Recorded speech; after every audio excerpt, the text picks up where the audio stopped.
આજે દિન પ્રતિદિન વાતાવરણમાં ગરમી વધી ગઈ છે. તો ગરમી વધી એનું શું કારણ? સૂર્ય નજીક નથી આવ્યા. સૂર્યદેવ તો ત્યાં જ છે, એની એ જ જગ્યા ઉપર છે. પણ અહીંયા આપણે જે પ્રકૃતિના જે જંગલો હતા એને કાપી નાખ્યા અને સિમેન્ટ કોન્ક્રીટના જંગલો બનાવ્યા. એટલું જ નહીં, કાચના બિલ્ડિંગો બની રહ્યા છે દિન પ્રતિદિન સમગ્ર દુનિયાની અંદર. તો જે સૂર્યનો પ્રકાશ કાચમાં પડે છે, એ સૂર્યની ગરમી 35 ડિગ્રી જશે તો કાચ 40 ડિગ્રી પરાવર્તિત કરશે, એ 5 ડિગ્રીનો ઉમેરો કરે છે આ કાચના બિલ્ડિંગો. ત્યાર પછી આપણે એર કન્ડિશન રૂમમાં રહીએ છીએ.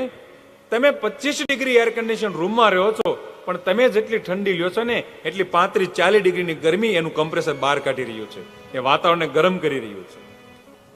આ પ્રકૃતિમાં કોઈ ઉર્જાનો નાશ નથી થતો. They are convert from one form to another form. એક સ્વરૂપમાંથી બીજા સ્વરૂપમાં જતી રહે છે. વૃક્ષોનું નિકંદન થવા લાગ્યું. ભૌતિક સુવિધાઓને કારણે આ પ્રકૃતિ આજે ધીરે ધીરે ઇમ્બેલેન્સમાં થતી રહી છે. માટે કથાના માધ્યમથી એટલું આપણે શીખીએ કે બની શકે એટલો પ્રયાસ કરી અને આપણે પ્રકૃતિ પ્રેમી આપણા શાસ્ત્રો, આપણા વેદો જેને દેવ માને છે એને આપણે આગળ વધારતા